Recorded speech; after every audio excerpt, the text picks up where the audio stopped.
Hi, everyone. I'm Kyler from the Content Mix, and I'm excited to be here with Lauren Pedersen, CMO at Airthings.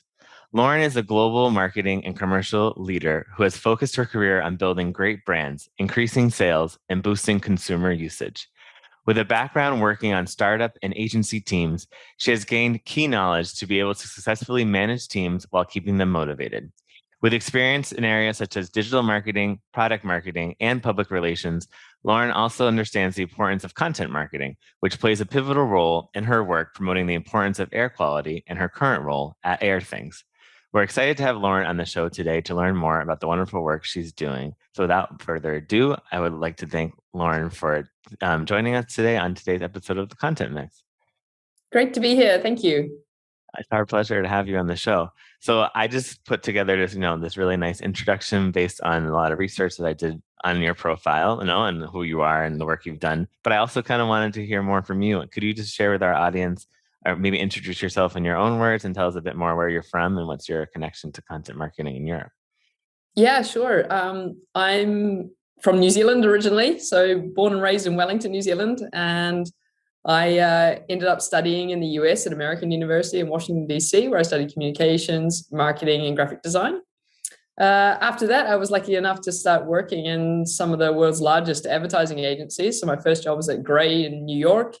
And then I moved over to London for a couple of years, and where I worked also in advertising. So in Grey and in McCarran Erickson, which was a fantastic kind of start. I got a brilliant look into kind of everything from media buying to market research and to strategy, comms, creative, the whole works as a basis. Right. And then about 14 years ago, I moved over to Oslo, Norway, where I'm living now. And when I made that move, I really also made a move when it came career-wise. So I started working with startup or scale-up businesses that were coming out of Norway and trying to help them to scale around the world. And that's kind of what I've been doing now and what I see myself in the role with Airthings today. That's awesome. So it's kind of been this long trajectory, of different experiences that one thing kind of led to the next. And now here you are in Norway, kind of on this track of helping these companies get their international presence known. And as you said before, right, you started your career off as an account manager after having graduated from the American University, and which led you to the marketing and to work for marketing and brand for Opera software. So as many of us know, Opera is a multi-platform web browser developed by Opera Software, which nowadays is a Chromium-based browser. So I wanted to know, because a lot of times marketers will come in and on the show and they'll say, I'm really passionate about wine or chocolate, and that's kind of why I got into this area of marketing. But I was wondering if you were interested always in the IT sector and what makes marketing in this sector different from others. Yeah, I think it started quite organically. I mean, working in the ad agencies, one of the accounts I worked with was AOL in the UK. So bringing in AOL back in the day and introducing kind of broadband. I mean, that's taking us back a few years. But now when I've been in Norway, I've been working with tech companies. So and everything is really about bringing kind of new technology into consumers and figuring out, or to users, to figure out who it's most relevant for. How can I explain it in a way that is relevant for them? So sometimes you're taking something that's quite complex and trying to make it as simple as possible. So whether it's for a B2C user to make it relevant for them in their house or their home, or for a B2B user to make it sure that they can understand how they can use it in their business to grow. And that's the same that we do with Airthings, when we're trying to understand and help people understand why they should be monitoring the air and why that's important for their health and well-being. Right. And making it, approachable to people that maybe don't have the knowledge and initial understanding. That's always the hardest part. I feel like with IT things, or anything that's a bit more complex, is really kind of getting the language to be more, approachable and also understandable. So I'm sure you have a challenge with that at your current role, but I'm sure with your experience too, that you're able to navigate it quite well. Now, after Opera, you held multiple roles, which include your work as a CMO at Instabank, which is a good example of taking a smaller company and bringing it to a larger scale. So you were part of the team that helped launch this new digital bank, which offered savings, loans, and insurance to consumers in the Nordics. So what marketing strategies and/or brand development did you implement to help with this launch? So how was that process?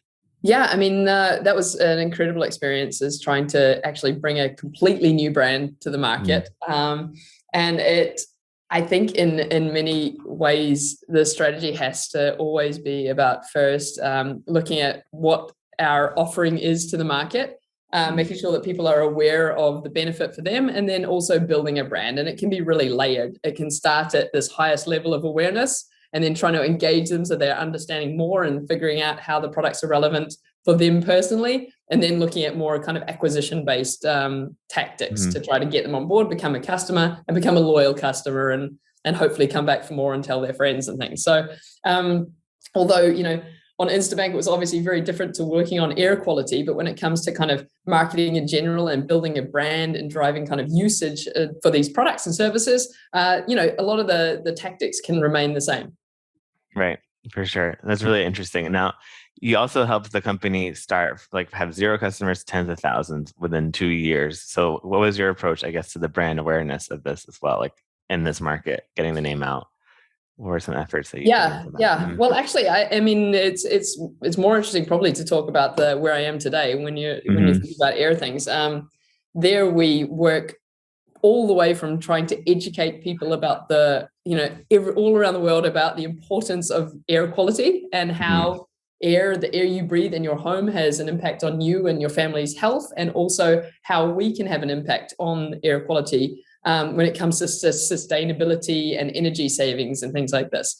So we, for example, we partner with organizations around the world, such as the American Lung Association, and there we do kind of content partnerships, for example. So we've recently released a report which we partner with the ALA on, which outlines the importance of good air quality in schools and what you can do to ensure that there is healthy air in schools, and what you can do about it. So that's an example kind of a content partnership that we've done with a leading player over there.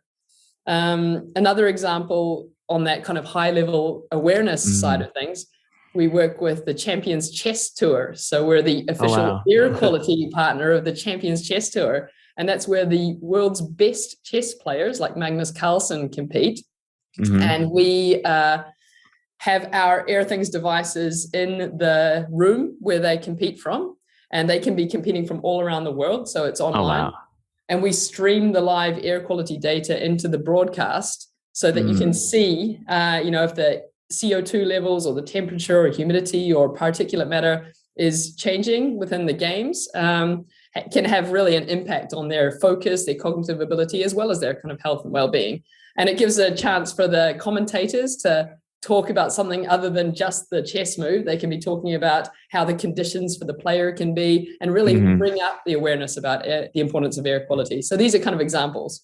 Yeah, and they're cool examples because they kind of, you wouldn't think chess and air quality would be something that go hand in hand, right? But I think you're kind of raising awareness in different aspects of what people are interested in. So people that are interested in chess, they're also going to be learning more about air quality. And I think, the approach is that this is something that we all need to worry about moving forward. The world's kind of, not going down the path that we need it to be. So I think it's really cool and inspiring that you're kind of putting yourself, putting the brand out there in different areas, in different arenas, really, to see how people react to it. Yeah, we see that there's there's a major increase when it comes to obviously e-sport around the world, and people, chess is becoming much more of a kind of online platform experience, and people are spending a long period of time inside, kind of in these rooms, where they have to concentrate over long periods of time and they have to perform. So air quality has a massive impact when it comes to those cognitive abilities, and also ensuring that these players stay healthy and well. So it's a great to everyone. Now, just to kind of dive more into the work you're doing now at Airthings, so you're currently leading a team, I think, of 14 marketers. And then, as you mentioned before, Airthings is a manufacturer of world-class radon detectors and indoor air quality monitors, using the most accurate technologies to create user-friendly products and solutions. So I wanted to know how you ended up working and getting involved in this project. Well, it is a Norwegian-founded company. And the reason I ended up starting there actually was that I just saw that there was such a wind at the back when it came to people concentrating and focusing more on health and wellness, and that kind of health tech focus in the world is increasing dramatically. This was even before COVID. And also when it came to the understanding of air quality and sustainability, because this is a major impact when it comes to monitoring air quality and having heating and ventilation systems in buildings, it takes an enormous amount of energy. And with Airthings, by monitoring the air quality in the building, you can then do kind of smart sensor work to ensure that the air quality is great in the building while minimizing the amount of energy use you have for the building. So that has a major impact. And I think that those things were really a driving factor for me making the choice. So I also was curious to know about how, like, do you have any tips in terms, because you're managing a team of 14 people, do you have any tips for how to like motivate them and kind of just in general managing a team of that many people and making sure that everything, everyone's motivated, interested in and passionate about what they're doing every day? Yeah, I think it really starts with having a kind of a joint and aligned vision and strategy. So, at Airthings, we empower the world to breathe better. That's our mission in life and vision.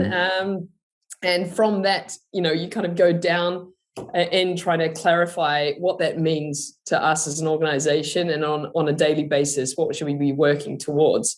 So I think ensuring that people buy into that vision of the company is incredibly important. And then having a high level kind of strategy of like which markets we're going into, what's the key messaging around these products, how does this enable people to breathe better and have a better life? And from that, then you can give a bit more autonomy to people. So to kind of bring that to life with different content or different partnerships, and give them individual responsibility at a greater level. So I think for me, that seems to be working great with the team, and we're really lucky. We've got an international, diverse, passionate team who really loves the idea of ensuring that people are breathing really good air. It's good. And I really love that, like making sure people have their independence and their autonomy. It's so important. I think a lot of times leaders don't think that's important, but it's so important to make sure people are invested in it. They feel like they're being listened to, which I think I'm sure you do a great job with that. But I also, because you said you had a very international team, and I was wondering, is everyone based in Norway, or are you working remotely? Everyone's online. How's like the structure of Airthings? We're about 140 people now in the company, and Oslo's the headquarters and definitely the largest office.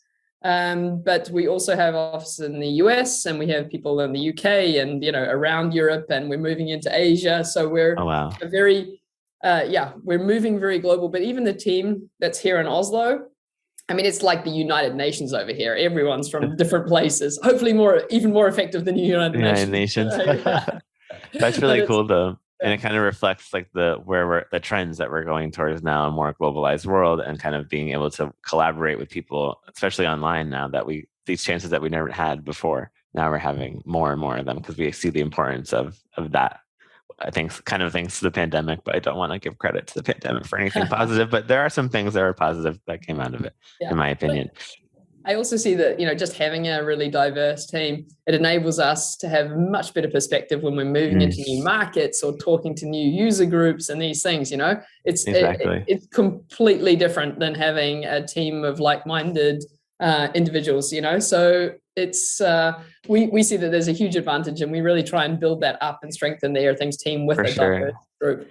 It's so important to have that diversity, because then you have people that actually understand what your audience in certain markets are going to want and how they're going to react. So it's all about that localization, which is coming up all the time, I think, in marketing nowadays as well.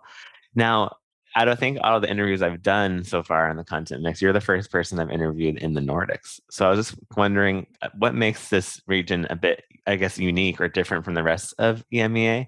And what are some things that marketers should have in mind when launching campaigns in this market? Oh, that's a tough one. I'm not sure actually what it has. I mean, I think the thing is that maybe people outside of the Nordics or outside of Scandinavia bulk everyone together as being Nordics and Scandinavia. But when you're in the Nordics, you definitely know that there's a difference between Norway, Sweden, Denmark, and then if you look at Finland, they're a whole different ballgame, So, when you're coming in here, even though the languages for Norwegian, Swedish, and Danish are quite similar, they are not the same. Not everyone has the same exact cultural understanding in these different markets. So, you gotta respect that and treat them differently. Yeah, I think it's an important point because I do think, outside of the Nordics, a lot of people, we do lump it together kind of as one Yeah. thing. And it's like, no. And I think your audience, if you're doing a campaign, an audience is going to be more receptive if you're making sure that you, like, for example, it's content marketing, you're localizing the content so it's in the right language, in the way they speak, etc. So, like, I think, and probably that's how people in the Nordics feel, right? That they're always lumped together. But I think if Yeah. you go into a campaign knowing the differences and understanding and localizing your content, then you're going to have a lot more success, I think. That's what it seems like. 100%. Yeah, totally agree. Now, and guess your overall career, because you have, lots of experience, and I want to know but more about that in general. But is there like a piece of content or a campaign that you found to be very successful, like that worked very well for you throughout your career? Oh, I'd like to say there's many. There've been many successes. There have been. No, and there have been. And I mentioned the chess partnership, which has been cool for us at Airthings. But there's one other partnership that I want to talk a little bit about, or not a partnership, one initiative, where earlier this year we launched a site called airforkids.com. And the whole goal of this site and this initiative is to educate children around the world about the importance of good air quality. And it's not commercial at all. You'll never see any of our products in there. It's not branded Airthings. It really is an education piece. And we kind of brought this forward initially from the marketing team at Airthings, and actually has been kind of really embraced by the organization. And now we've taken it up a notch and incorporated educating a goal within our sustainability goals of educating over 1 million kids over the next few years around air quality. So it kind of sparked something within the organization that we realized was really important to us, was not only educating adults about air quality, but the kids are our future, right? So ensuring that they understand why this matters to them and to their health and well-being, and why having an active role in ensuring that the air quality and sustainability of the future is there for them too. It's so important. And it's just nice it's good to see like how companies are, like you said, there's no commercial part of it and there's no like direct benefit for the company in that sense, but that you're benefiting society by, educating children and kind of instilling this passion about the earth, right, and air quality that maybe they wouldn't have had or known anything about without this, the website you mentioned. So that's really, really exciting. And it's just nice to see that too, because sometimes I feel like in a world of, corporate life and all these things that it's hard to, sometimes we forget about these things. And I think it's a great initiative. Now, I also wanted to ask you too, from your experience, what do you think are some things that companies get wrong when it comes to content marketing? Some things you would advise against?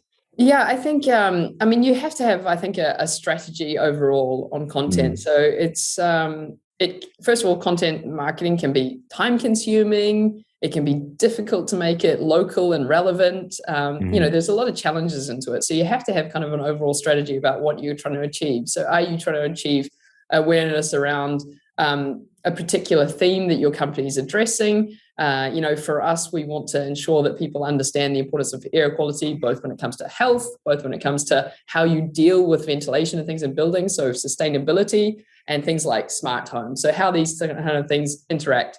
So having some overall strategy when it comes to what themes you want to talk about, what markets you want to be in, so to make sure that they really are localized and relevant for the audiences you're in, and also how they're structured, for example, on your site, so that they are working with kind of an SEO strategy in mind as well. So these are kind of a few things to think about before we start like pouring out thousands of articles or a ton of videos or left, right, and center, to have some structure of what you're trying to achieve with it. I think it's so important too. And I think one thing that you said is just kind of you have to understand that content marketing isn't something that happens overnight. I think that's like a message that I've worked with clients too, and that sometimes they just want results right away, or they want to implement a strategy without really putting enough time in it.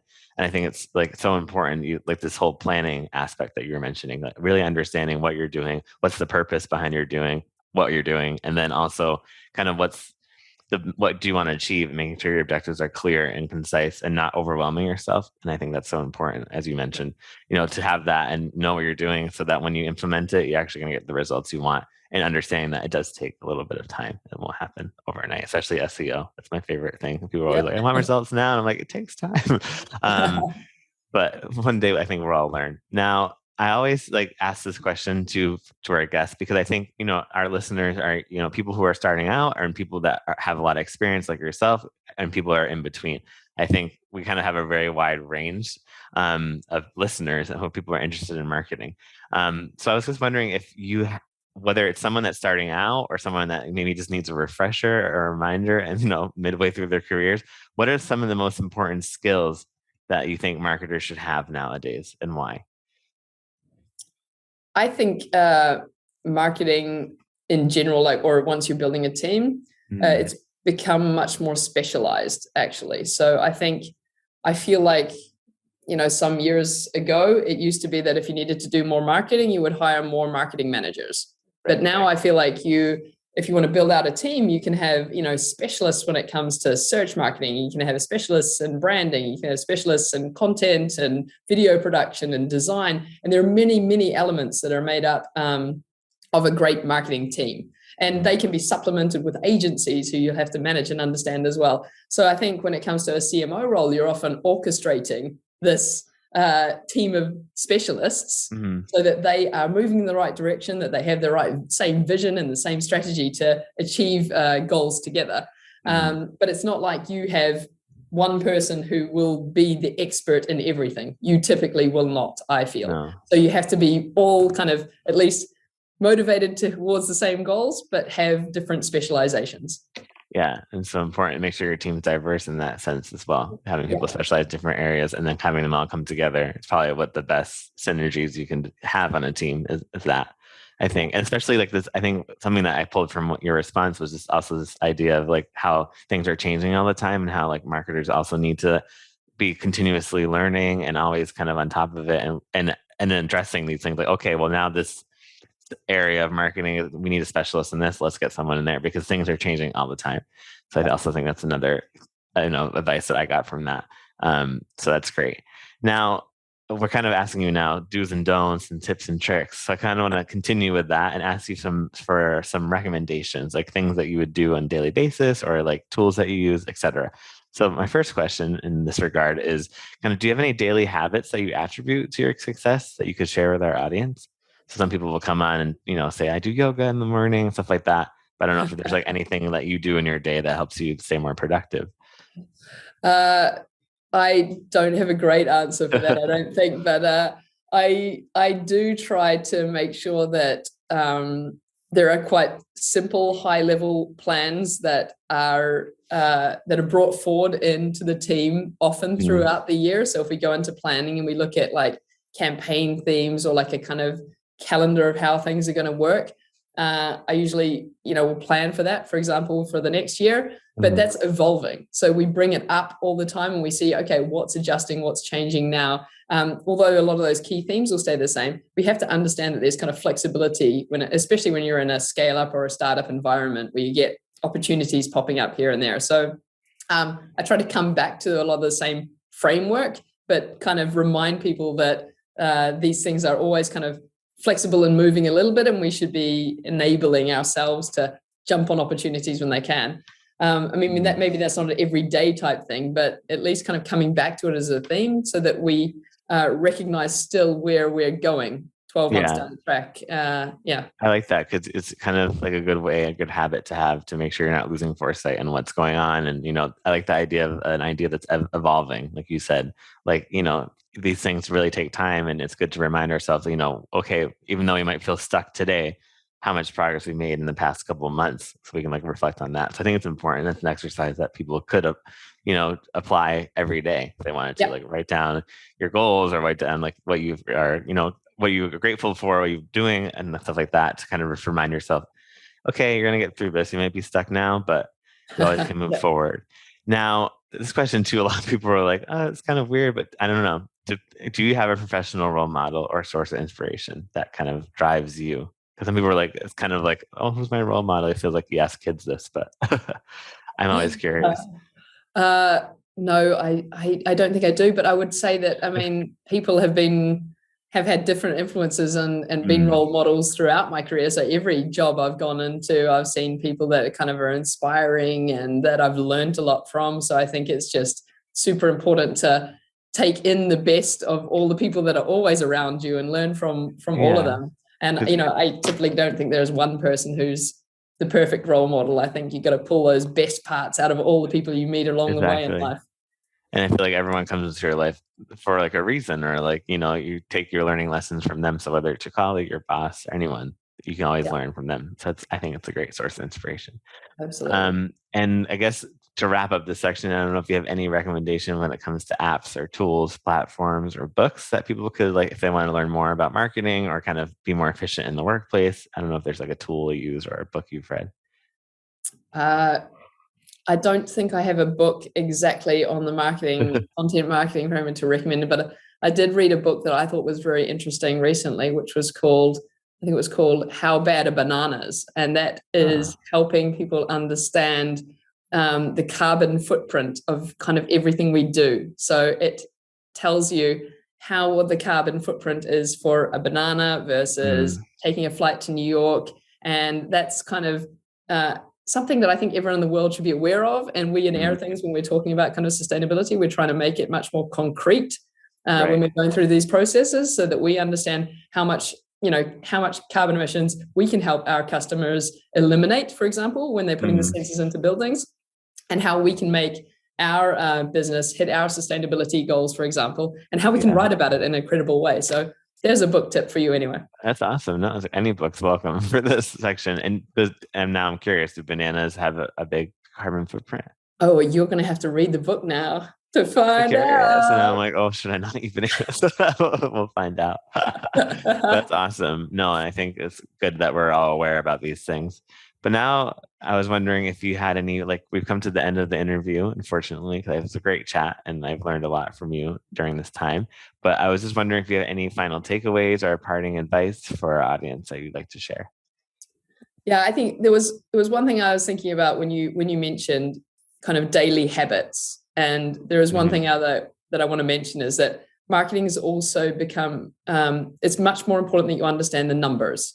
And I think coming in and looking at, when it comes to kind of things like conversion rates and sales numbers and customer acquisition costs and, traffic numbers and things like this, I think it's critical that people going into marketing start to understand these numbers and take them into heart. I look at these numbers myself every day, and I see how we're progressing when it comes to like lead generation and all this kind of stuff. So it is balancing both the creative content and also the numbers-based results to really maximize results, I think. Funny, that's been a theme that's come up a lot in recent episodes. So I don't think you're the only one that's thinking that, but it's important. I think, marketing is always pegged as, a very creative field, which it is. But at the same time, the numbers, even though creative minds don't like numbers, they're very important. And they kind of give you like a good, way to track your progress and see where you can improve. So that's really important to keep in mind. So that's a great piece of advice before we sign off. Now, I got in touch with you, or my team did, on LinkedIn. And I was just wondering if that's if people wanted to follow up with you, if they listen to the interview and maybe are inspired, they can reach out to you. Is that the best place to do so? If not, are you active anywhere else? I think LinkedIn's a great place to reach out to me, for sure. Yeah, it's definitely a good place for networking. That's great. Well, Lauren, I want to thank you so much for joining us and sharing such great insights and sharing a lot of, great things that you're doing in your current work at Airthings. And I want to thank our audience again for listening and tuning in. And as always, for more perspectives on the content marketing industry in Europe, check out veracontent.com/mix and keep tuning to the podcast for more interviews with content experts such as Lauren. So we'll see you all next time. Thanks again, Lauren. Thank you.